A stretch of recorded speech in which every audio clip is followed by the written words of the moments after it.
परमेश्वर क्या दर्शन देना चाहता है।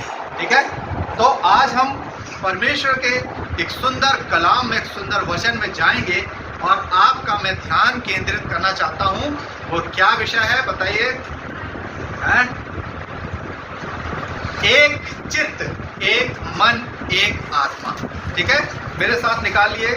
राजा दाऊद क्या कहता है? भजन संहिता उसका 51, भजन संहिता उसका 51 का 10 पढ़ दीजिए बहनों में से कोई एक।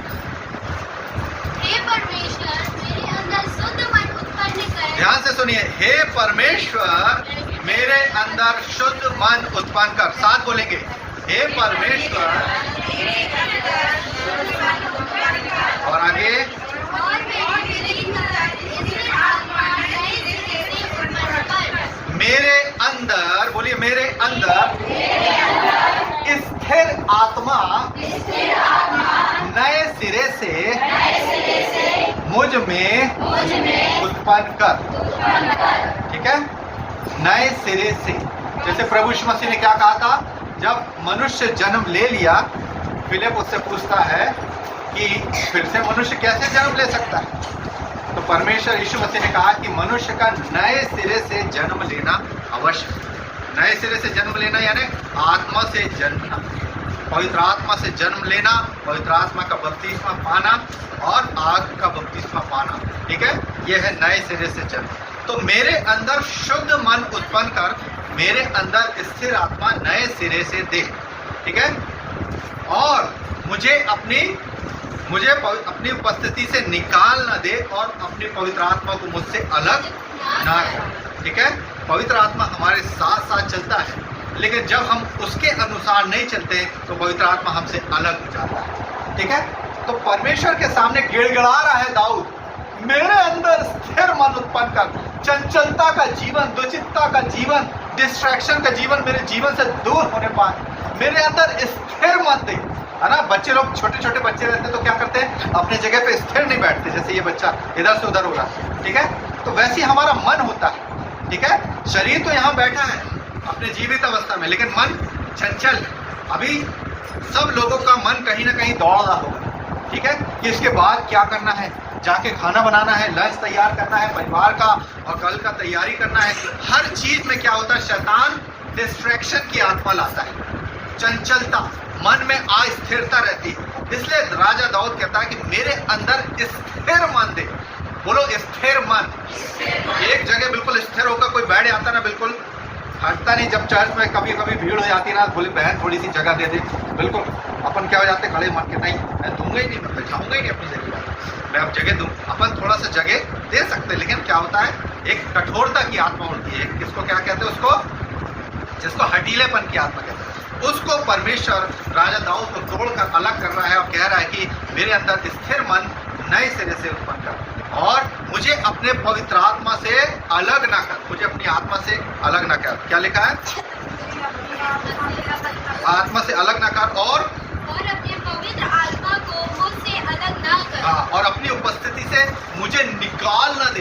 सोचो, राजा का दरबार लगा है और सब लोग बैठे हैं, और कोई एक व्यक्ति को कोई राजा कह दे या कोई बड़ा व्यक्ति, पढ़ो बाहर जाओ, तो कितनी अपमान की बात हुई ना, कि हमें चलती हुई भरी सभा से बाहर निकाल दिया गया।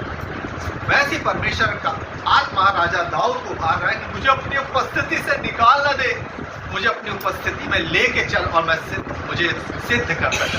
हालेलुया। तो यहाँ पर आज हम थोड़ी देर के लिए अपना ध्यान केंद्रित करेंगे। बोले परमेश्वर मुझे एक चित्त, एक आत्मा, एक स्थिर मन दीजिए। आज जब मैं ये वचन सुनूं तो हमारे जीवन से हर एक भ्रमित करने वाला आत्मा,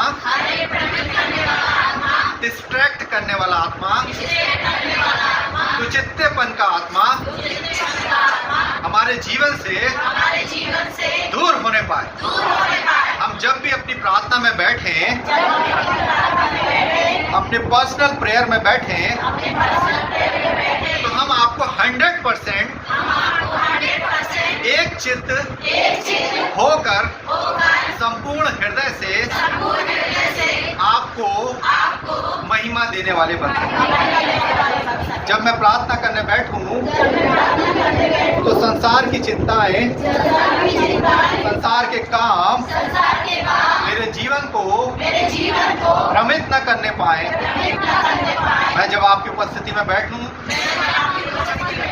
तो मैं स्थिर मन लेके बैठूं और आपको अपने जीवन से, संपूर्ण मन से, संपूर्ण प्राण से, सारी बुद्धि से आपको प्रेम करने वाला हूं।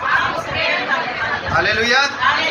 तो होता क्या है, जैसे हम दुनियावी बातों में बैठे रहेंगे तो हमारे को कोई काम याद नहीं आएगा, लेकिन जैसे हम पवित्र उपस्थिति में जाने वाले रहते हैं और जैसे हम प्रभु की उपस्थिति में बैठकर प्रार्थना करने की कोशिश करते हैं, हमको सारे काम याद आने लगते हैं। बाहर से आपको एक आवाज आने लगती है, अरे बेटा ये काम बचा है, इसको कर लेना, अरे ये काम रह गया है। और शैतान हमको डिस्ट्रैक्ट करने की कोशिश करता है कि ये परमेश्वर की उपस्थिति में 100% ना देने पाए। आपको हमेशा हर किसी को ये महसूस हुआ ना, उसी समय किचन से कुकर की सीटी बजने लगेगी, उसी समय हमको लगेगा अरे चावल दम पे है, जल ना जाए, तो उठकर हमको जल्दी से बंद करना पड़ता। उसी समय हमको 10 काम याद आएंगे, उसी समय हमारा मोबाइल फोन बजने लगेगा, है ना, और हमको लगेगा यार फोन अभी उठाओ, बहुत इंपॉर्टेंट कॉल है, प्रभु 2 मिनट रुक जाइए, हाँ हेलो, ऐसा करके हम डिस्ट्रैक्ट हो जाते हैं। हालेलुया। लेकिन आपने देखा होगा जितने पुराने नबी हैं, पुराने भविष्यवक्ता हैं, चाहे वो मूसा नबी हो, चाहे यूसुफ हो, चाहे दाऊद हो, जब भी प्रभु की उपस्थिति में बैठते थे तो अपनी सारा संसारिक काम, दुनिया की बातें, हमें क्या न्याय करना है, दुनिया क्या सोचेगी और लोग हमारी चिंता क्या करेंगे या लोग हमारा रास्ता देख रहे हैं, वो सारी बातों को छोड़कर दरकिनार करके एकांत में पहाड़ पे प्रार्थना करने जाए। हमारा प्रभु यीशु मसीह अभी शाम को क्या हुआ है, दिन में उसने क्या किया है, 5000 लोगों को खाना खिलाया, ठीक है, और उसके बाद लोग आ गए, अब शाम हो रही है और चेले बोल रहे हैं हम नाव पे लगा के बैठे, जल्दी से हमें झील को पार करना है, कफरनहूम की झील को पार करके हमें जाना है। लेकिन क्या है, अभी लोग आ गए हैं, अब लोग बड़े विश्वास से आए हैं और प्रभु यीशु मसीह मना नहीं कर सकता।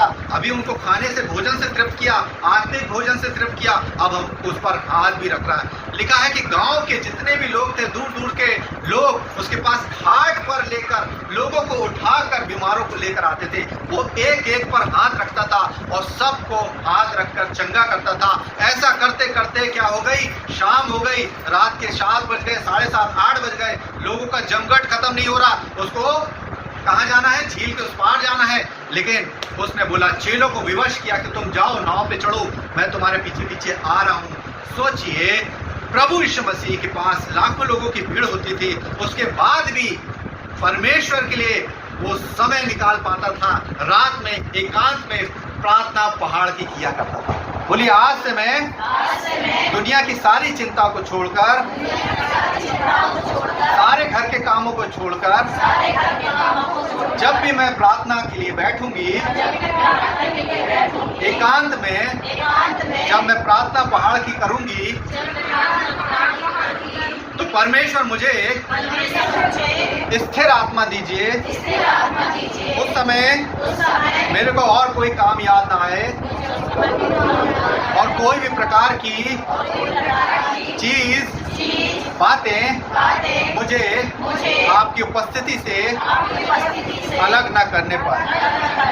ठीक है, तो प्रभु यीशु मसीह रात में एकांत में पहाड़ों पर प्रार्थना करके रात बिताया करता था। इतना सब करने के बाद, सबको विदा करने के बाद, सारे कामों को कंप्लीट करने के बाद भी वो परमेश्वर के लिए समय निकाल पाता था। हमारे घर में कभी कुछ ज्यादा काम आ जाए, शादी विवाह आ जाए, प्रभु आज रहने दीजिए, बहुत थक गई हूँ, 11-12 बजे तक मैंने बहुत काम किया, लेकिन अब प्रभु मैं छोटी सी प्रार्थना कर देती हूँ, प्रभु आज दिन भर के लिए धन्यवाद, आमीन। और ऐसा करके हम शॉर्टकट में प्रभु को निपटा देते हैं। लेकिन परमेश्वर हमसे उस समय भी 100% चाहता है। हालेलुया। चाहे हम गीतों की आराधना में बैठे 10 मिनट प्रार्थना में और आराधना में उसके लिए गीतों को गा रहा है, तो परमेश्वर चाहता है कि पूर्ण मन से गाए, गाना गाए, मेरी आराधना करें। फिर जब वो बाइबल पढ़ते हैं हम, तो परमेश्वर हमसे चाहता है कि हम संपूर्ण हृदय से एक चित्त ध्यान लगाकर वचन को पढ़ें। कभी कभी क्या होता है, जैसे हम बाइबल उठाते हैं तो क्या होता है, झपकी आने लगती, नींद आने लगती है ना। तो एक आत्मा है जो हमको प्रभु की उपस्थिति में बैठने से रोकता है। ठीक है, शैतान अपनी पूरी ताकत लगा देता है कि ये 10 मिनट भी जो उसको मिले हैं ये परमेश्वर को ना देने पाए। उसी समय हमको वो आलसीपन का आत्मा, गहरी निद्रा में डालने का आत्मा, बहुत सारी ताकतें हमारे बीच में काम करने लग जाती है। लेकिन परमेश्वर के नाम से हमको उन सारी जो चित्तेपन की आत्मा को निकाल कर उखाड़ कर फेंकना है। हालेलुया। अच्छा, अब मेरे साथ निकाल लें याकूब की पुस्तक, याकूब जो नए नियम में पाया जाता है, उसका पहला अध्याय 3 पद पढ़ दीजिए। याकूब 1:3।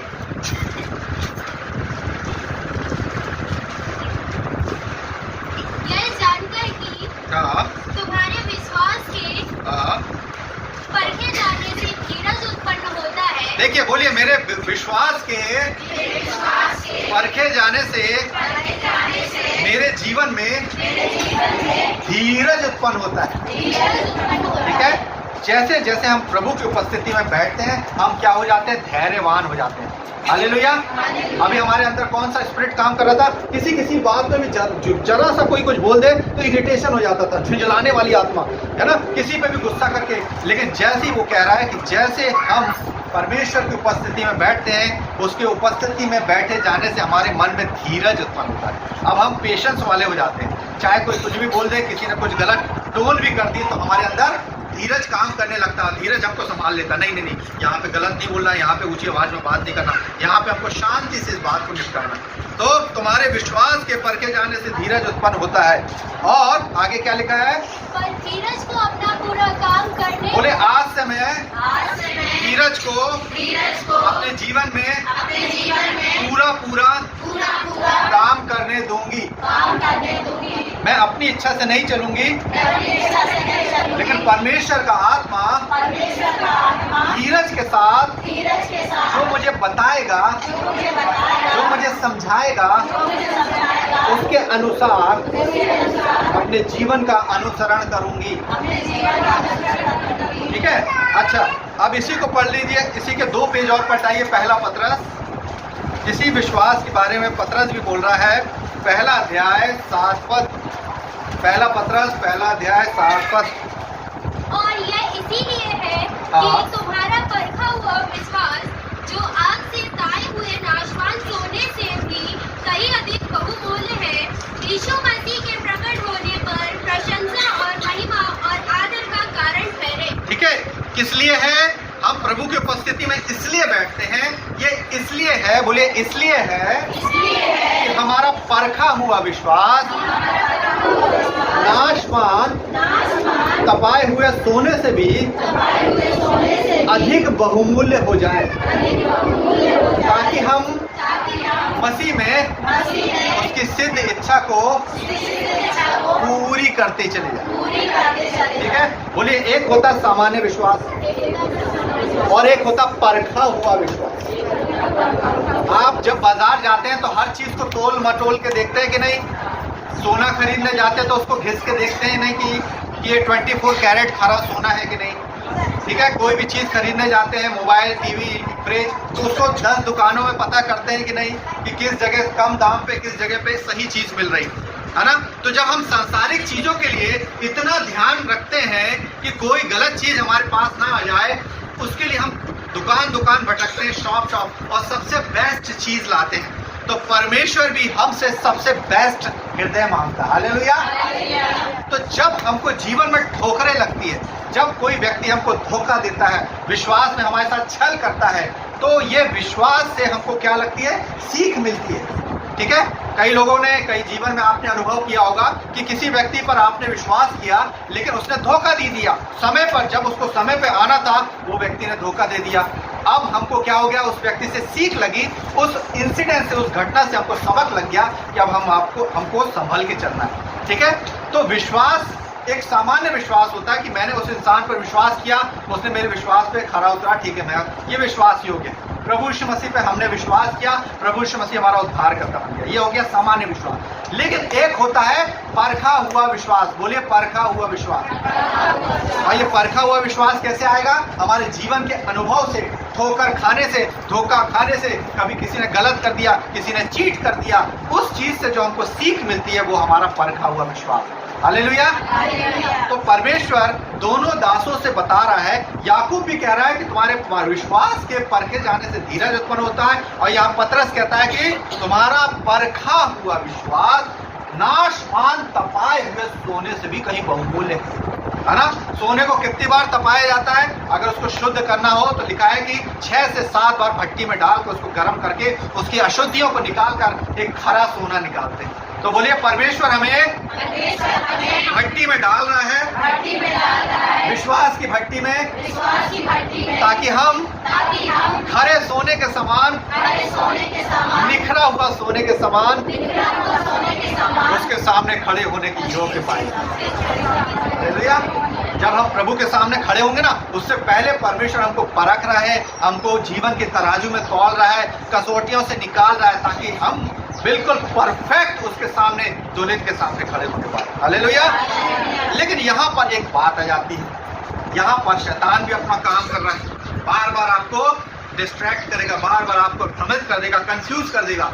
ओ प्रभु, 1 मिनट रुक जाइए, मैं थोड़ा सा घर का काम और बचा है, खाना मैंने सबको खिला दी है, लेकिन अब किचन में थोड़े बर्तन रखे हैं, मैं उसको समेट देती हूँ, फिर मैं आपकी उपस्थिति में आऊंगी। अच्छा प्रभु, बर्तन भी हो गया, घर का काम हो गया, अब थोड़ा घर का सामान है, कपड़े लत्ते, बिस्तर सबका लगा के फिर मैं आपकी उपस्थिति में आऊंगी। और ऐसा करके शैतान क्या करता जाता है? हमारे जीवन से वो परमेश्वर की उपस्थिति में बैठने का समय चुराता जाता है। और सबसे आखिरी में जब 11:30-12 बजने लग जाते हैं और जब सोने का समय आता है, जब शरीर जवाब देने लगता है, हम चाहते तो प्रभु की उपस्थिति में बैठना, लेकिन ऊंघाई जमाई सब आने लगेगी। हालेलुया। इसलिए परमेश्वर के जो दास हैं वो कहते हैं कि सबसे पहला ही समय प्रभु को दे दो। अगर आपको नाइट प्रेयर करनी है तो 7 से 8, 8 से 9, 9 से 10 के बीच में कर लो। 7 से 10 के बीच में आप प्रभु के उपस्थिति में बैठ जाओ, प्रभु के अपने परिवार में, फैमिली में, बच्चों के साथ बैठकर उसकी उपस्थिति में उसकी स्तुति आराधना करने पाओ। तो जब आप प्रभु को पहला स्थान देंगे, उसके बाद बच्चों को ये बोलो कि जब तक आप वचन नहीं बोलोगे, भजन संहिता नहीं, एक वचन पढ़ के नहीं सुनाओगे, तब तक आपको रात में भोज नहीं मिलेगा। हालेलुया। तो बच्चे भी आपके एक्टिव रहेंगे, वचन बोलकर सोएंगे, वचन बोलकर खाएंगे, हर चीज में वचन को पहले प्राथमिकता देंगे। हालेलुया।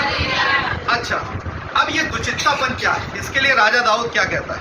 मेरे साथ निकालें भजन संहिता उसका 119, 113। सबसे बड़ा अध्याय कौन सा है बाइबल का? भजन संहिता 100, और सबसे छोटा 117। हालेलुया। तो देखिए क्या कह रहा है दुचित्तेपन के बारे में। परमेश्वर ऐसे लोगों से प्रेम करता है कि नफरत करता है? 113, 119 का 113।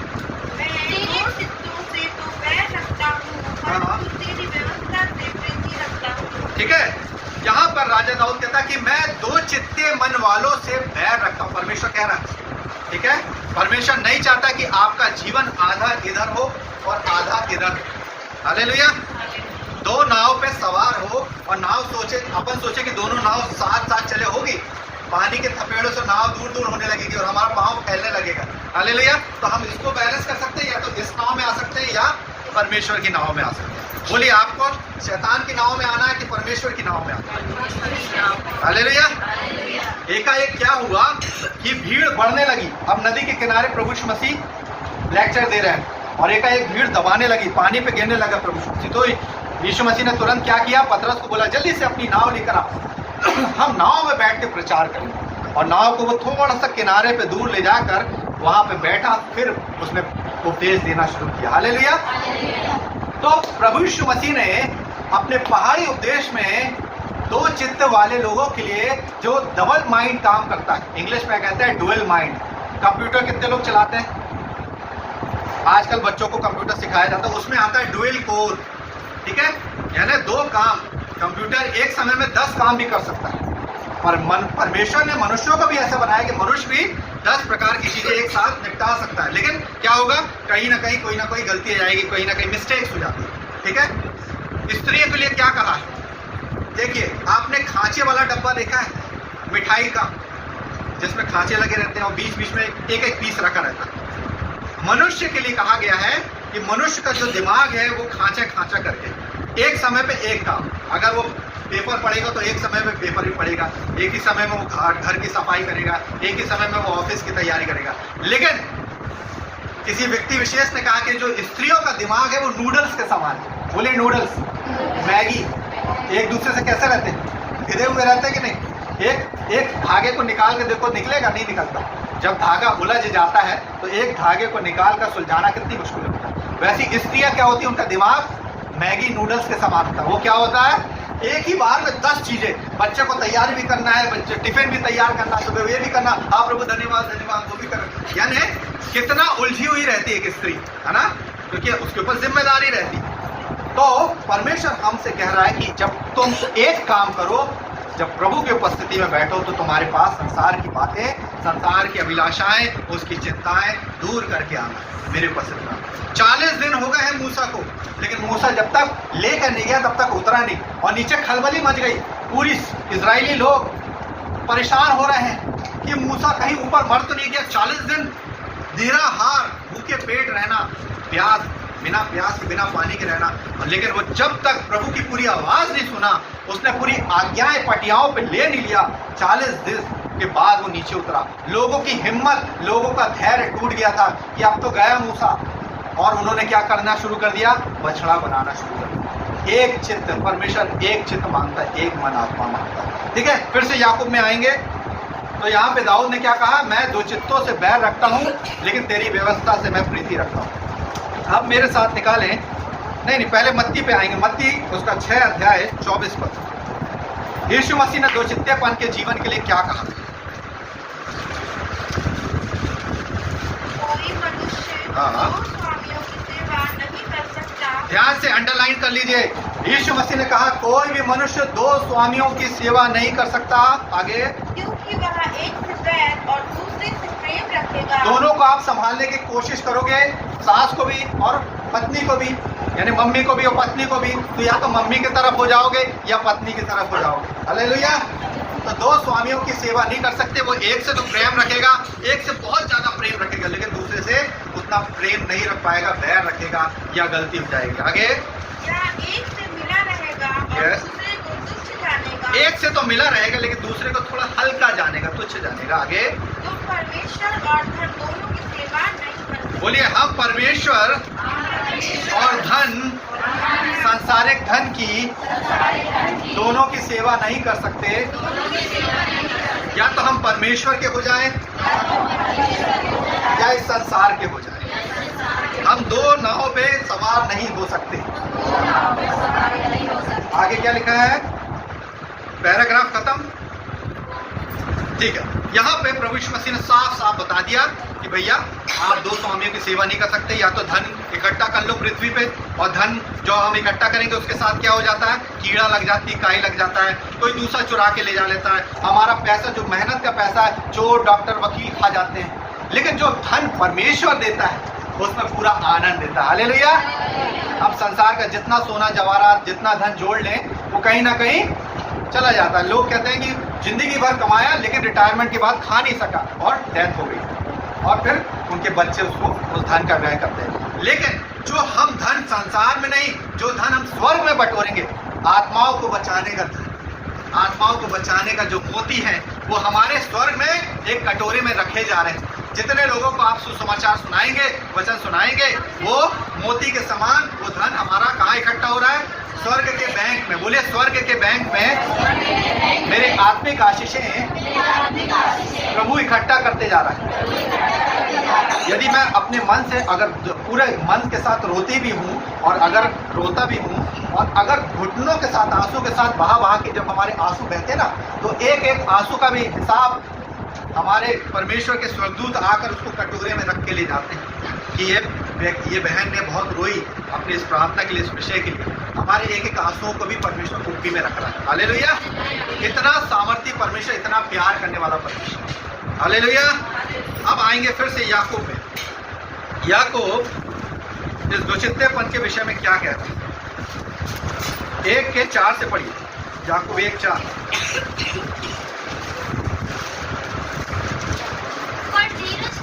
हाँ, 5 से पढ़िए। पर यदि तुम में से किसी को बुद्धि की घटी हो तो परमेश्वर से मांगे, जो बिना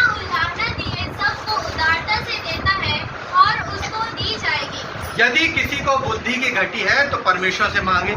परमेश्वर, इस बात में मुझे समझ नहीं आ रहा कि मैं क्या करूं, एक बहुत बड़ा काम पड़ा है, घर का एक बड़ी जिम्मेदारी है, इसके लिए मुझे न्याय करने की समझ दीजिए, शक्ति दीजिए। परमेश्वर हमें बिना उलाहना के देगा, है ना। लोग हमको हमारा पैसा भी लौटाते तो बहुत दौड़ा भागी करा के, हमारा पैसा है, हमने उधार दिया था, लेकिन आप बोलते भैया वापस दे दे, अच्छा कल आना, अच्छा वापस दे दे, अच्छा भैया 1 महीने बाद आना, पहली तारीख को आना। हमारे पैसा लेने को वापस लेने के लिए हमें उनके सामने मिन्नतें करनी पड़ती, लेकिन हमारा परमेश्वर बिना उलाहना के हमें बुद्धि देता। हालेलुया। तो अब 6वें पद में क्या लिखा है, किससे मांगना है? पर विश्वास से मांगे और कुछ संदेह ना करे, हाँ। क्योंकि संदेह करने वाला समुद्र की लहर के समान है, हाँ। जो हवा से बहती और उछलती है। बस, जो कुछ मांगूंगा, बोलिए, जो कुछ मैं मांगूंगी विश्वास से मांगूंगी, और 1% भी संदेह नहीं करूंगी,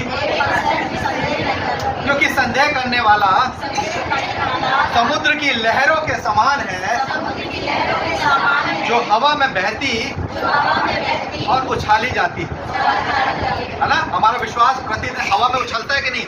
आज कम हो गया, कल फिर से विश्वास में ज्यादा हो गए, फिर ज्यादा प्रार्थना कर ली, फिर दूसरे दिन तीसरे दिन थोड़े से परेशानी के आने लगी, घर में थोड़ी सी कठिनाइयां, परीक्षाएं, फिर से हमारा विश्वास कम हो गया, फिर कोसने लगे। तो ये हवा में लहराती हुई लहरों के समान है। हमारा विश्वास कभी कम होता, कभी ज्यादा, कभी डावाडोल होता, कभी स्थिर होता है। हालेलुया।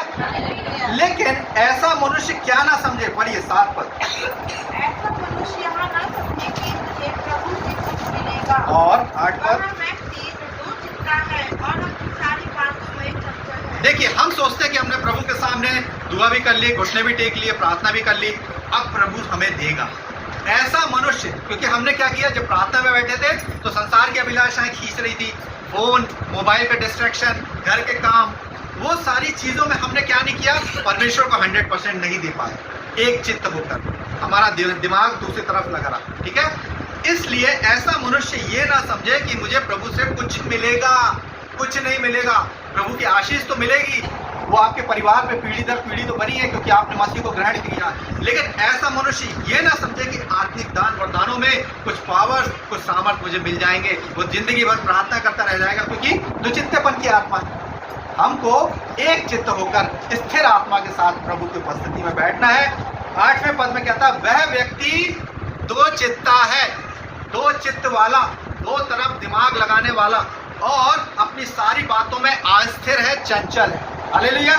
जैसे हमारे छोटे बच्चे अस्थिर होते हैं, इधर से उधर हो रहे, उधर से उधर चंचल, वैसे हमारा मन इधर से उधर उछलता है, ठीक है। जैसे हम दुआ में बैठेंगे, प्रार्थना की उपस्थिति में जाएंगे, हमारा ध्यान किसी एक ऐसी घटना पे चला जाएगा, उस बात को सोचते सोचते हम उसकी छोर तक पहुंच जाते हैं। शुरुआत हुई थी एक छोटे से बात के, उस व्यक्ति के, और उसकी बातें पूरी याद आती रहेगी, याद आती, और हम प्रार्थना भी करें, हालेलुया हालेलुया, धन्यवाद। हमारे अंदर शैतान ने दुचित्तेपन की आत्मा छोटा सा बीज डाल, छोटी सी कोई बात याद आ गई कि इसके बाद हमें ये निपटाना है, इसके बाद हमें ये काम करना है। इस कारण से हम परमेश्वर को 100% अपना नहीं दे पाते। हालेलुया।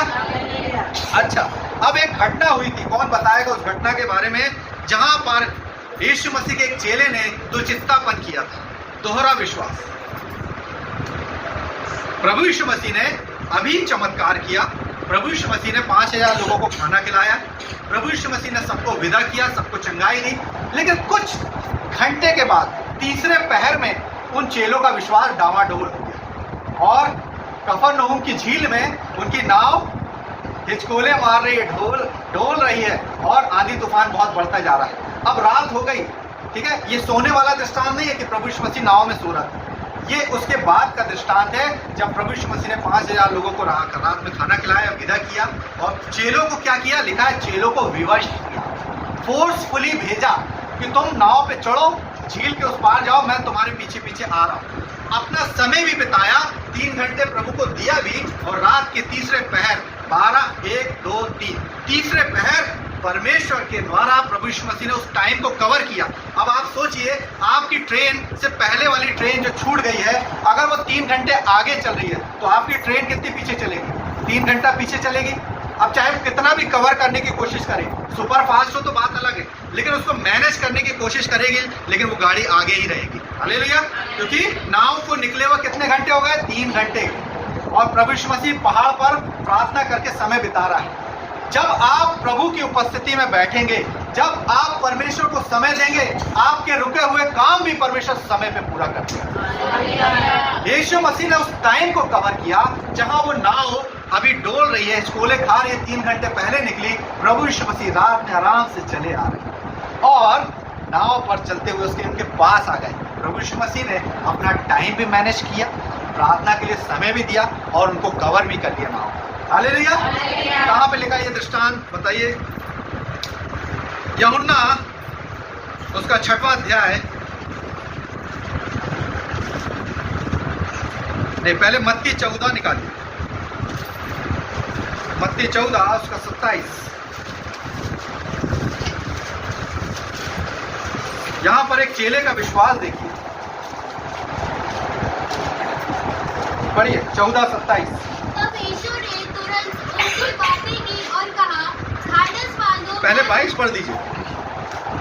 तब उसने तुरंत अपने चेलों को नाव पर चढ़ने के लिए विवश किया। देखिए, नाव पे चढ़ने के लिए परमेश्वर ने, यीशु मसीह ने विवश किया, फोर्सफुली भेजा। तुम जाओ, फोर्सफुली कहते ना, तुम निकलो, लेट हो जाओगे, जल्दी निकलो, ट्रेन का समय हो रहा है ना। अपन फोर्सफुली जल्दी जल्दी करवाते हैं ना, अपने परिवार को जल्दी जल्दी समेटवाते हैं कि जल्दी करो, लेट हो रहे हैं।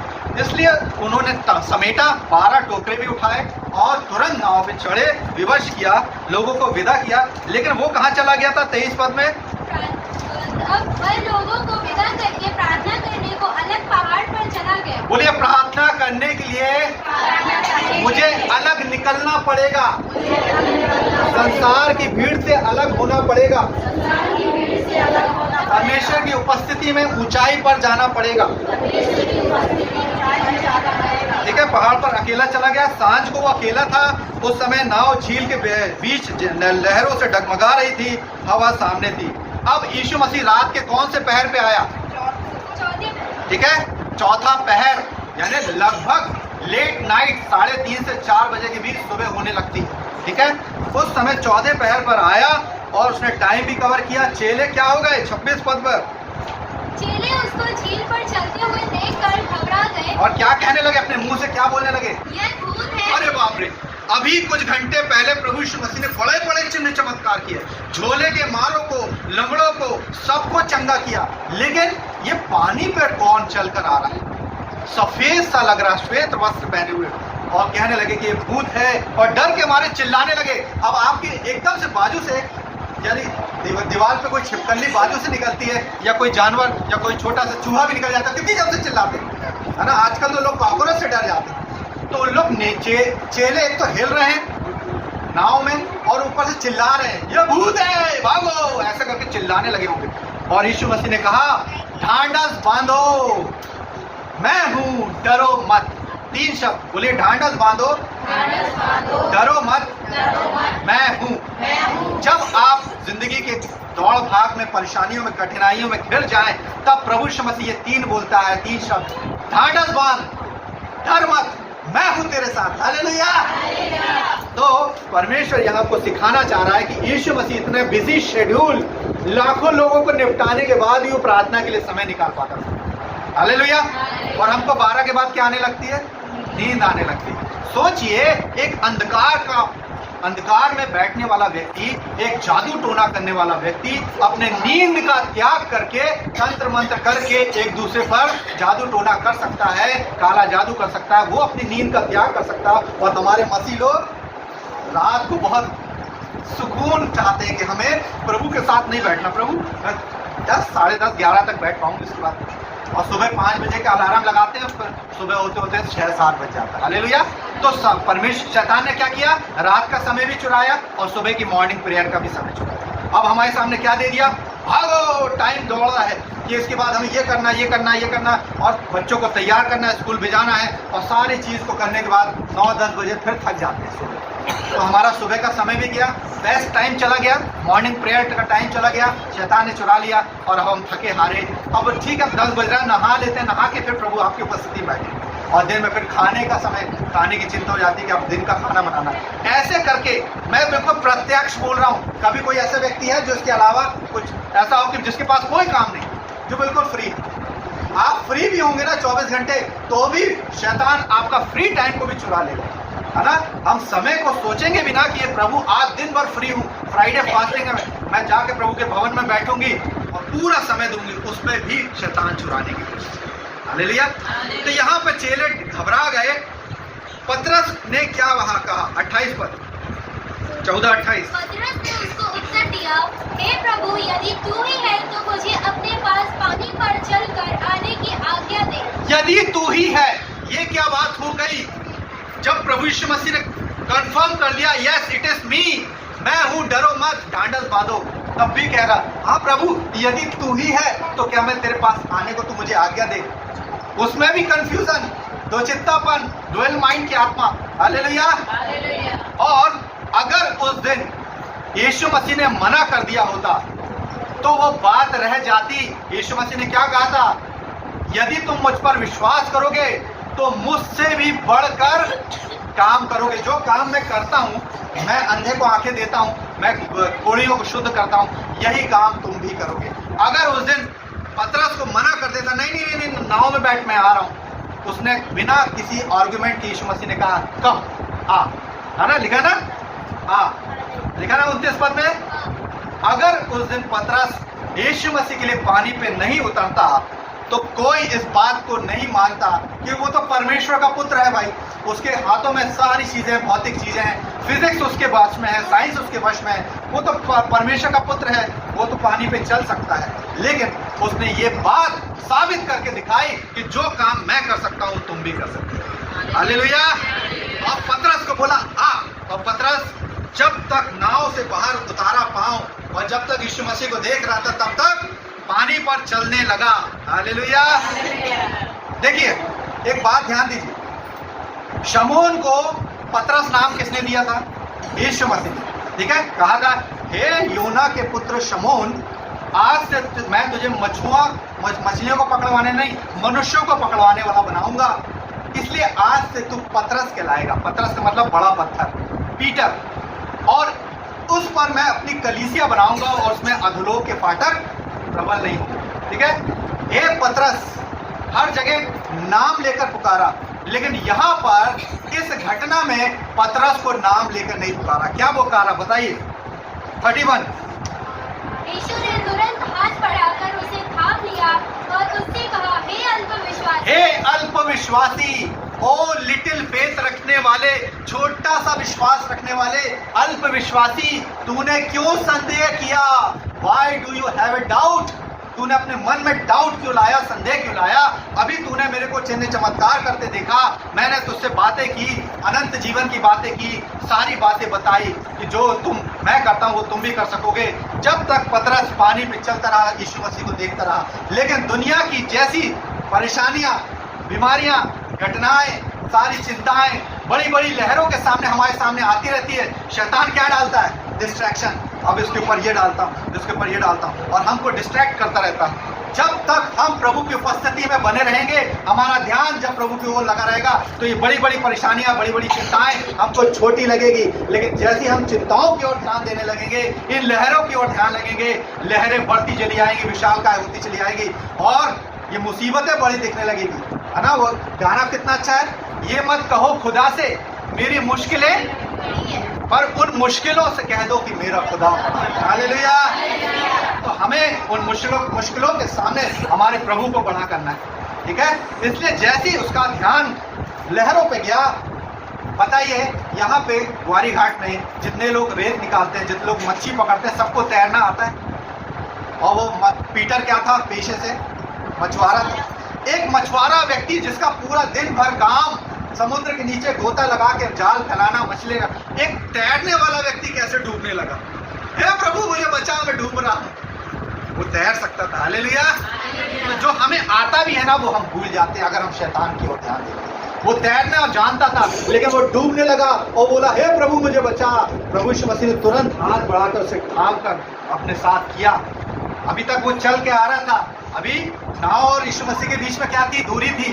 अभी पतरस आया था, अब पतरस को लेके यीशु मसीह साथ चल रहा है। हालेलुया। और नाव पे लेके दोनों जन चढ़े और उसको भी बैठाया। तो कितनी अच्छी बात है जब हम प्रभु को पुकारते हैं तो प्रभु हमारी प्रार्थनाओं में, विनती में हमारे साथ साथ चलता है। Hallelujah, hallelujah. उसने इब्रानियों में लिखा है कि प्रभु यीशु मसीह ने अपने दुख के दिनों में, जब वो संसार में था, आंसू बहा बहा के प्रार्थना करना नहीं छोड़ी, और हम प्रार्थना करना छोड़ देते हैं। यीशु मसीह जो परमेश्वर का पुत्र था, जिसके पास सारे पावर थे, तब भी एक एक चमत्कार के लिए वो प्रार्थना करता था। प्रभु कल मुझे लाजर को जिंदा करना है, मुझे सामर्थ दे। प्रभु मुझे अंधे बर्तिमाई को जिंदा करना है, मुझे सामर्थ। एक एक इंसिडेंस के लिए वो प्रार्थना कर रहा है, और हम सोचते हैं कि हम खड़े हो जाएं और सारे लोग हिल जाएं और सारी बीमारी हो जाएगा। एक एक चीज के लिए प्रार्थना करना। तो यहाँ पर कहा है हे अल्पविश्वासी, ठीक है। ग्रीक में लिखा है, ग्रीक भाषा में दुचित्तेपन को कहा गया है कि तूने डबल माइंड क्यों रखा, तेरा ध्यान दूसरी तरफ क्यों चला गया, लहरों की तरफ क्यों चला गया। इंग्लिश में लिख लो एडिस्तातस, EDIS TASAS, ठीक है। एडिस्तातस यानी ग्रीक भाषा में आया कि तूने डुअल माइंड क्यों रखा, तूने दुचित्तेपन की आत्मा, तूने डाउट क्यों किया, ठीक है। यहां पर प्रभु यीशु मसीह उसको लिए और नाव पे चल दिए, ठीक है। हर जगह परमेश्वर ने, यीशु मसीह ने पतरस को नाम लेकर पुकारा था, हे पतरस, हे पतरस योना के पुत्र, हे पतरस। लेकिन यहाँ पे क्या कहा, हे अल्पविश्वासी, ठीक है। बोलो प्रभु का धन्यवाद हो कि वो मुझे नाम लेकर पुकारता है। मेरा नाम उसके हथेली पे लिखा हुआ, एक एक का चेहरा उसके हथेली पे खोदा रखा है। ऐसा ना हो कि वो मेरा नाम भूल जाए और कहा हे अल्पविश्वासी, तूने क्यों डाउट किया। तू यीशु मसीह के बारे में जानती थी, तू सब कुछ जानती थी, फिर भी तूने विश्वास नहीं किया, संदेह किया। ऐसा ना हो कि परमेश्वर हमको आप अल्पविश्वासी दे, ठीक है। बोलिए प्रभु हमारे विश्वास को बढ़ा, हमें एक मन रख, एक चित्त रख, ठीक है। अब इस दुचित्तेपन की आत्मा को निकालना तो पड़ेगा, तोड़ना पड़ेगा, ठीक है। क्योंकि हमको परमेश्वर ने क्या दिया, अधिकार, सारी वस्तुओं पर, सारी प्रधानताओं पे अधिकार दिया, और कहा कि तुम जाकर जगत के छोर तक मेरे गवाह ठहरो। लेकिन उस अधिकार के साथ जब हम प्रार्थना में बैठे तो सबसे पहले क्या मांगे कि प्रभु आज जब मैं प्रार्थना करने बैठ रही हूँ, मेरे जीवन में हर एक प्रकार के दुचित्तेपन की आत्मा को मैं निकाल कर उखाड़ कर फेंकती हूँ, हर एक दोहरेपन की आत्मा को, हर एक डिस्ट्रैक्ट करने वाली आत्मा को मैं निकाल कर फेंकती हूँ। जब मैं तेरी उपस्थिति में बैठूं तो मेरे को जीवन में कोई किसी प्रकार की वो ना आए, परेशानी ना आए, किसी प्रकार का कोई कंफ्यूजन ना हो, कोई मुझे डिस्टर्ब ना करे, ठीक है। इसके लिए 7 बातें हैं और जल्दी से बोल के समाप्त करेंगे। याकूब में फिर से वापस आ जाएं, इनके लिए, इस चीज के लिए करना क्या है, ठीक है। देखो अलग अलग प्रकार की दुष्ट आत्माएं होती हैं, आपने देखा। एक होती है अशुद्ध आत्मा, बोलो अनक्लीन स्पिरिट। ये आपको कुछ करेगी नहीं, लेकिन आपके विचारों को अशुद्ध कर देगी, ठीक है। हम प्रार्थना में जैसे बैठे हमारे विचारों में करप्शन डाल देगी अशुद्ध आत्मा, ठीक है। इसलिए यीशु मसीह ने क्या कहा था, उस अशुद्ध आत्मा को, हे अशुद्ध आत्मा तू बाहर निकल, उस व्यक्ति के, उस लड़के के जीवन से अशुद्ध आत्मा निकल। एक होती है जो सेना के रूप में, जो हमको वहां पे देखने मिला था कि एक व्यक्ति कब्र में घूमता रहता था। प्रभु यीशु मसीह ने कहा हे दुष्ट आत्मा, मैं तुझे निकाल कर सूअरों के ऊपर फेंकता। हालेलुया। अलग अलग। एक थी मरोड़ने वाली दुष्ट आत्मा, जो एक लड़के को लेकर आए थे, जवान लड़के को, बोले इसको मरोड़ती है, पटकती है, उस मुंह से फेन निकलता है और ये छोड़ती नहीं उसको परेशान करती। तो यीशु मसीह ने कहा था मैं तो इससे कहता हूँ हे दुष्ट आत्मा बाहर निकल उस लड़के, ठीक है। तो चेले बोलते कि हम क्यों नहीं निकाल पाए, हमारे को भी तो परमेश्वर तूने सामर्थ दिया, अधिकार दिया। बोले ये जो दुष्ट आत्मा है ये हटीली जाती है, ये बिना उपवास और बिना प्रार्थना के नहीं निकलती, ठीक है। आपके जीवन में भी कुछ ऐसी परेशानी आएगी, कुछ ऐसे लोग आएंगे जब आपको अधिकार के साथ लोगों को चंगाई देना पड़ेगा, दुष्ट आत्मा को निकालना पड़ेगा। लेकिन उसके लिए पहले आपको कमरे में तैयारी करना पड़ेगा। हालेलुया। हो सकता है आपको उस दिन फास्टिंग करना पड़े कि शाम को मैं उस बहन के घर जा रही हूँ और वो प्रचंड है, वो प्रबल आत्मा है, प्रभु मुझे ताकत दे, मुझे सामर्थ दे। ये जो हटीली जाती है ये बिना उपवास और प्रार्थना के। तो अलग अलग प्रकार की दुष्ट आत्मा। लेकिन आज हम कौन सी आत्मा के बारे में पढ़ रहे हैं, डुअल माइंड, दुचित्तेपन की आत्मा, ठीक है। अशुद्ध आत्मा हमारे मन में, विचारों में अशुद्धता लाती है, ठीक है।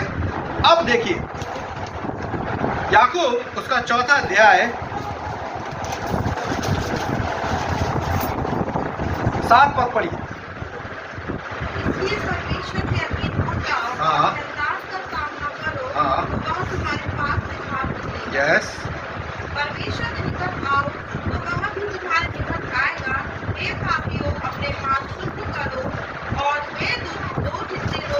चित्ते लोगों अपने हृदय को पवित्र करो। अपने हृदय को पवित्र करो। लिखिए, पहली बात परमेश्वर के अधीन होना है। तो चित्तेपन की आत्मा को भगाने के लिए, उस दुष्ट आत्मा के प्रभाव को तोड़ने के लिए हमें परमेश्वर के अधीन होना है। इंग्लिश में लिखना है surrender in front of God. कैसा सरेंडर? पूर्ण मन से सरेंडर, शून्य होकर। ठीक है, यहाँ पे याकूब क्या बता रहा है 3-4 के साथ में, इसलिए परमेश्वर के अधीन हो जाओ। बोले आज से मैं परमेश्वर के अधीन हो जाती हूँ। दूसरा है शैतान का सामना वचन के द्वारा करना है। देखिए, शैतान का सामना करना है वचन को बोल के, हे शैतान मेरे जीवन से दूर हो। ये वचन, यीशु मसीह के नाम से मैं तुझे आज्ञा देता हूँ, आज्ञा देती हूँ, मेरे जीवन से दूर हो जा। आज जब मैं तेरी उपस्थिति में बैठा हूँ परमेश्वर, इस शैतान को मैं अपने जीवन से निकाल कर उखाड़ कर देता हूँ। ठीक है, इंग्लिश में है face the devil by the word of God, यानी परमेश्वर के वचन के द्वारा शैतान का सामना करना। ठीक है, जब शैतान का सामना करोगे तो वो तुम्हारे सामने से क्या करेगा? पास आएगा, गले लगाएगा कि भाग निकलेगा? भाग निकलेगा। ये दूसरा काम करना। पहला काम है अधीन होना, दूसरा काम है वचन के द्वारा बोल बोल के शैतान को भगाना। अब तीसरा है परमेश्वर के निकट आना। लिखिए, दुचित्तेपन की आत्मा को निकालने के लिए परमेश्वर के निकट आना पड़ेगा। जैसे प्यासा कुएं के पास जाता है, कुआं कभी चल के आता प्यासे के पास? तो हमारे को अगर हमारी जिम्मेदारी है और हमारी प्रॉब्लम्स है, हमारी बहुत सारी परेशानियां हैं, उसको लेकर हमको परमेश्वर के निकट जाना पड़ेगा। उसके लिए बैठना पड़ेगा, उसके लिए संसार से अलग होना पड़ेगा, अपने कमरे में जाना पड़ेगा। हालेलुया। ठीक है, draw nearer to God, near to God यानी परमेश्वर के निकट आना। ये तीसरा काम है। चौथा बहुत प्रमुख काम है, हे पापियों अपने हाथ शुद्ध करो। बोलो, अपने हाथों को अशुद्ध कामों से शुद्ध करना है। ठीक है, पिलातुस ने क्या किया था? अपने हाथों को धोकर अपने काम से बच गया।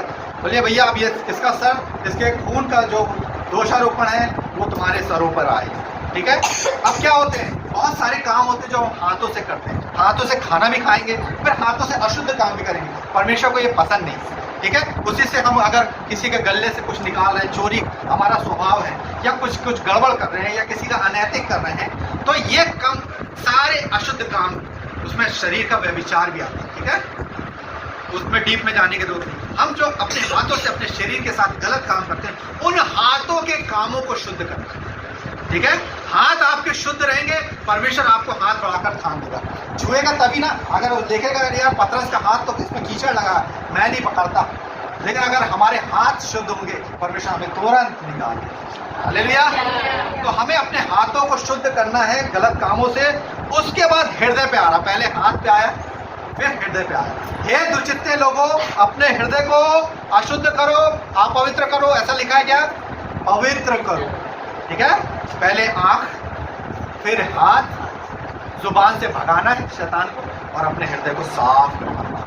अगर गंदा हृदय लेके जाओगे, करप्टेड हार्ट लेके जाओगे परमेश्वर के सम्मुख, परमेश्वर नहीं सुनने वाला। शून्य हो जाना है। किसी के मन में अगर कोई किसी प्रकार का मलाल है, द्वेष है, उस लड़की ने, उस स्त्री ने मेरे साथ गलत किया था और मैं प्रभु की उपस्थिति में बैठा, हालेलुया प्रभु मुझे बचा, तो वो चीज तो अंदर है ना, करप्शन है ना। अगर आपकी थाली में गंदा से कुछ रखा हुआ है और आप उसके बाजू में अच्छा खाना परोस दे तो वो दिखता रहेगा कि नहीं दिखता रहेगा? जब तक पूरी थाली धुल कर साफ थाली में आपको खाना ना परोसे, एक छोटी सी मक्खी भी अगर गिर जाती तो हमको लगता। तो अगर हम अशुद्ध हृदय लेके जाएंगे तो क्या परमेश्वर हमारी प्रार्थना सुनेगा? अपने हृदय को पवित्र करो, पांचवा काम। और सबसे प्रमुख 9वां पद यहाँ पे लिखा कि तुम सदा आनंदित रहो, लेकिन जब प्रभु की उपस्थिति में जाओ तो दुखी हो। बोलो, दुखी हो, शोक करो। तुम्हारी हंसी आनंद में नहीं उदासी में बदल जाए, तुम्हारी हंसी शोक में और तुम्हारा आनंद उदासी में बदल जाए। अब ये क्या बात हो गई? प्रभु हमको अपनी उपस्थिति में तो बुला रहा है, लेकिन क्या कह रहा है? रोते पीटते हुए, छाती पीटते हुए मेरे पास आओ। अपने कपड़ों को नहीं, अपने हृदय को फाड़कर प्रभु के सम्मुख में आओ। ठीक है, टूटा मन परमेश्वर के योग्य बलिदान है। बोले हम कुछ नहीं दे सकते, ये परमेश्वर का दिया हुआ है पूरा जीवन, हमें देना क्या है? टूटा हुआ मन। ठीक है, तो लिखा है जब तुम इस प्रकार की प्रार्थना में बैठते हो तो शोक करो। किसके लिए? अपने परिवार के लिए। मेरा पति बच जाए, मेरा परिवार खानदान बच जाए, मेरे कलीसिया के लोग बच जाएं, मेरे गांव के लोग बच जाएं, उसके लिए शोक करना है, आंसू बहा बहा के प्रार्थना करना है। अपने लिए तो प्रार्थना कर ली और प्रभु ने आशीष भी दे दिया, अब दूसरों की खेती सींचना है। हालेलुया। शोक करो, रो, आंसुओं के साथ बहा बहा के, आंसू बहा बहा के रो। तुम्हारा शोक हंसी शोक में और तुम्हारा आनंद उदासी में बदल जाए। ठीक है, शोक करना है, उदासी के साथ प्रार्थना करना है। जब अन्ना ने क्या करी, अन्ना को जब संतान नहीं थी तो उसने रो रो के आंसू बहा बहा के प्रार्थना की कि मुझे एक बालक दे, मुझे एक बालक दे।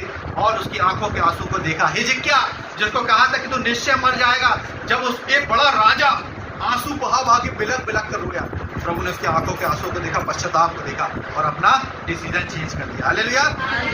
तो पहला काम था परमेश्वर के अधीन होना, दूसरा काम शैतान का सामना करना वचन के द्वारा, तीसरा परमेश्वर के निकट आना है, चौथा अपने हाथों को शुद्ध करना है अपवित्र कामों से कि अब मैं दोबारा ये काम नहीं करूंगी, पांचवा अपने हृदय को शुद्ध करना है, हृदय को पाक साफ करके जाओ, छठवां शोक करना है, उदास रहना है। ऐसा नहीं कि आप पूरे दिन भर उदास हो, आपने प्रभु ने उदास रहने के लिए बोला, नहीं ऐसा नहीं। प्रभु ने तो हमें आनंदित रहने के लिए, लेकिन जब दूसरों के लिए प्रार्थना करो तो आंसू बहा बहा, अपने बच्चों के लिए, अपने पति के लिए, अपने सास के लिए, अपने लोगों के लिए आंसू बहा बहा के प्रार्थना करना, शोक करना। तुम्हारा हमेशा जो शोक है बदल जाए, उदासी में बदल जाए। और दसवां सबसे प्रमुख कार्य, सातवां प्रमुख कार्य जो 10वें पद में लिखा है, प्रभु के सामने क्या बन जाओ, दीन। बोला आज से मैं प्रभु के सामने शून्य बन जाती हूँ, दीन हो जाती हूँ, हलीम हो जाती हूँ। ये परमेश्वर का फॉर्मूला है। अगर आप सोचो कि मुझे बड़ा काम मिल जाए, मुझे ऊपर बैठने मिल जाए और मेरे लोगों के साथ, अच्छे लोगों के साथ गिनती हो, तो आपको शून्य बनना पड़ेगा। परमेश्वर के सामने दीन बनोगे तो ही वो शिरोमणि बनाएगा। शिरोमणि नीचे से उठाकर ही ऊपर रखेगा। ठीक है, ऊपर से नीचे नहीं लाएगा, नीचे से ही उठाकर ऊपर रखेगा। जब हम परमेश्वर के सामने दीन बनेंगे तो परमेश्वर हमें शिरोमणि। इन 7 बातों से हम तो चित्तेपन की आत्मा को तोड़कर निकाल कर अपने जीवन से उखाड़ कर फेंक सकते हैं। हालेलुया। क्योंकि वो आखिरी तक शैतान अपना प्रयास करता रहेगा, इसकी आत्मा ना बचे, चलो इसमें इस प्रकार का प्रभाव डालते हैं, इसको व्याधि दे देते हैं, इसको थोड़ा सा आज पाँव में दर्द दे देते हैं, आज इसको चेस्ट पेन दे देते हैं, आज इसका सर दर्द दुखने लगे। जैसे हम प्रभु के उपस्थिति बैठेंगे सर दुखने लगे। हालेलुया। कोई ना कोई परेशानी, हाथ दुखने लगे, पाँव दर्द दे रहा है, तो हमको बैठने से रोकता है शैतान। और परमेश्वर को हमको हमेशा जब जाना है तो अपने आप अपने शरीर का त्याग करके, चाहे कितनी भी थकान हो, कितनी भी परेशानी, शरीर साथ नहीं दे रहा, फिर भी प्रभु के सामने आत्मा से, बुद्धि से प्रार्थना करें। हालेलुया। क्योंकि पौलुस कहता है मैं आत्मा से भी प्रार्थना करूंगा, बुद्धि से भी प्रार्थना करूंगा। क्या प्रार्थना करनी है उसके लिए बुद्धि चाहिए, है ना। आत्मा से तो हमको अन्य अन्य भाषा में प्रार्थना करने का परमेश्वर दान वरदान देता है। ठीक है, आज हमने देखा परमेश्वर 2 चित्तों से बैर रखता है। आज हमने ये देखा कि हमको परमेश्वर एक मन, एक चित्त, स्थिर आत्मा देना चाहता है। हालेलुया। और आज हमने देखा कि उस चेले का विश्वास, जिसको पतरस कहता था मैं तो तेरे साथ मरने के लिए भी तैयार हूं, लेकिन जैसे ही सैनिक पकड़ने आए सबसे पहले कौन भागा, सारे चेले और पतरस गायब। पतरस पे पीछे पीछे जा रहा डरते हुए, क्योंकि उसको संदेह था, आखिरी तक संदेह था कि यही सचमुच मसीहा है कि नहीं है, या हम किसी और की बात जोड़ते। और उसको कहा हे अल्प विश्वासी, तूने क्यों डाउट किया, तूने क्यों संदेह किया, है ना। एजिस्तातस इसको ग्रीक भाषा में आया। और आज हमने देखा कि ऐसा मनुष्य ये ना समझे कि मुझे परमेश्वर से कुछ मिलेगा, क्योंकि ये तो 2 चित्ता है और सारी बातों में चंचल है, अस्थिर है। ये किसके समान है, समुद्र में उड़ती हुई लहरों के समान, कभी इधर हो गए, कभी इधर हो गए। कभी हम घर में गए, परिवार का प्रेशर आ गया, तो फिर हमने ये करना शुरू किया, फिर हमने बोला नहीं नहीं नहीं प्रभु आप तो नाराज हो जाएंगे, हम यहाँ पे भी बैलेंस कर रहे हैं, प्रभु यीशु मसीह को भी बैलेंस कर रहे हैं और अपने घर को भी बैलेंस कर रहे हैं। नहीं, परमेश्वर ऐसा दोहरा जीवन नहीं चाहता। और अब तो आपने सच्चाई प्राप्त कर ली, अब आपने प्रभु यीशु मसीह को जान लिया, तो अब तो और दोहरे दंड के योग्य हो गए। नहीं जानते तो ठीक है, हम संसार की बातों में लगे थे, ठीक है, नाना प्रकार के कर्म कांड करते थे, लेकिन अब तो हम प्रभु को जान गए। प्रभु को जानने के बाद लिखा है, सच्चाई को हासिल करने के बाद यदि हम जानबूझकर पाप करते हैं तो उस पाप के लिए कोई क्षमा नहीं। हाँ, दंड का एक भयानक पाठ जोना है ना, एक भयानक पाठ है, एक ऐसी आग है जो हमेशा जलती रहेगी। उससे बचने के लिए परमेश्वर ने हमको निकाल कर लाया। हम सच्चाई को जान गए, फिर भी हम दोहरा जीवन जीते हैं। इधर थोड़ा सा पैसे को भी मेंटेन करना है, इधर प्रभु को भी मेंटेन करना है। नहीं, सब कुछ छोड़ दो, सब कुछ त्याग दो।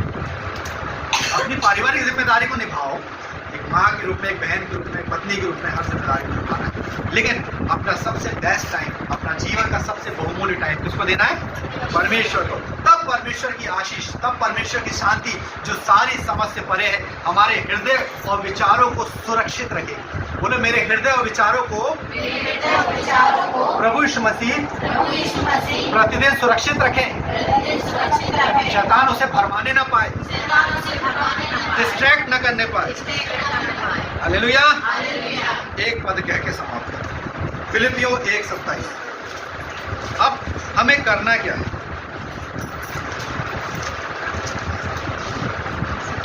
सब बोलेंगे साथ में, केवल इतना करना है कि मेरा चाल चलन मसीह के सुसमाचार के योग्य हो। मतलब जब प्रभु यीशु मसीह का सुसमाचार हमने पढ़ा कि हत्या न करना, दोष मत लगाना, बुराई न करना, ठीक है, किसी का व्यभिचार न करना, किसी की वस्तु का लालच न करना, ये हो गया मसीह का शिक्षा, मसीह का सुसमाचार। उसके योग्य अब हमको चाल चलन बिताना है। भैया अब ये हम नहीं कर सकते क्योंकि प्रभु यीशु मसीह ने मना किया। हाँ, हम उनको पहाड़ी उपदेश में ये चीज के लिए मना किया, ठीक है, ताकि मैं आकर जब तुम्हें देखूं, चाहे ना भी आऊं, तुम्हारे विषय में यही सुनूं कि तुम एक ही आत्मा के हो। बोलो मैं एक ही आत्मा में स्थिर रहूंगी और एक चित्त होकर सुसमाचार के विश्वास के लिए परिश्रम करती रहूंगी। ठीक है, हमें परिश्रम किस बातों के लिए करना है? आत्मिक बातों। आत्मिक हमारा जो धन रखा है वो स्वर्ग में रखा है। वो धन कब तो नहीं हो रहा, हमारा कटोरा खाली तो नहीं हो रहा, हमारे कामों से ऐसा तो नहीं कि मोती चले जा रहे हैं। ठीक है, सुसमाचार के काम से, उस शिक्षा के द्वारा अपने जीवन को भी संभालूंगी, एक चित्त रहूंगी, एक चित्त होकर सुसमाचार के लिए परिश्रम भी करूंगी। अब मुझे खजाना मिल गया, मैं अपने पास नहीं रखूंगी, मुझे सुसमाचार बांटना भी है, दूसरी आत्माओं को भी बचाना है। हालेलुया, मल्टीप्लाई करना है और उसके लिए दुख भी उठाऊंगी। 2 का 2 पढ़ दीजिए। तो मेरा ये आनंद पूरा करो कि एक मन रहो और एक ही प्रेम, एक ही चित्त और एक ही मनसा रखो। बोलिए मेरा आनंद पूरा करो। कौन बोल रहा है? प्रभु यीशु मसीह अपने लोगों से। ठीक है, मैं आज से प्रभु यीशु मसीह का आनंद पूरा करूंगी, एक मन रहूंगी, एक ही प्रेम करूंगी, एक ही चित्त रहूंगी और एक ही मनसा रखूंगी। हालेलुया। तब हमारे जीवन से ये दुचित्तेपन का आत्मा दूर होएगा। हमको निकालना पड़ेगा, निकाल कर उखाड़ कर फेंकना पड़ेगा, क्योंकि ये जोंक की तरह चिपका हुआ है। हमको परमेश्वर सोचने की समझने की शक्ति दी ना। हम एक बार में कितनी चीजें सोच सकते हैं, 3 से 4 चीज, और एक बार में पूरी शादी निपटा सकते हैं। भाई किसको क्या काम देना, किसको क्या काम देना। ऑफिस में जब हम हैं और स्कूल में हैं, एक साथ हम 10 काम भी कर सकते हैं। तो ये हमको ने, प्रभु ने हमको क्या दी है? योग्यता, एबिलिटी, कि मनुष्य जो पशु है वो एक समय में अगर घास चल रहा तो घास ही चलता रहेगा, भागेगा तो भागेगा ही भागेगा, पानी पिएगा तो पानी ही पानी पिएगा। ठीक है, मनुष्य को ऐसी आशीष दी कि एक बार में 10 काम कर सकते। लेकिन वही दिमाग हमारे विपरीत हो जाता है, हमारा दुश्मन बन जाता है। वही दिमाग हमको सुखवाता है, बार बार सोचता है कि यार ये काम भी कर लेते, चलो ये काम कर लेते, चलो ये काम, और ऐसा करके हम क्या हो जाते हैं? प्रभु की उपस्थिति से अलग हो जाते हैं। परमेश्वर हमको एक मन, एक चित्त, एक स्थिर आत्मा दे और एक ही मनसा रखो। बोलो मैं आज से एक ही मनसा रखूंगा। आत्मा में बढ़ना है, पवित्र आत्मा में बढ़ना और लोगों को बचाना, ये एक मनसा। ठीक है, प्रभु के यीशु मसीह के सुसमाचार को सुनाना। अब डिस्ट्रैक्ट नहीं होना, ये भी मनसा हो गई, अब ये भी मनसा हो गई,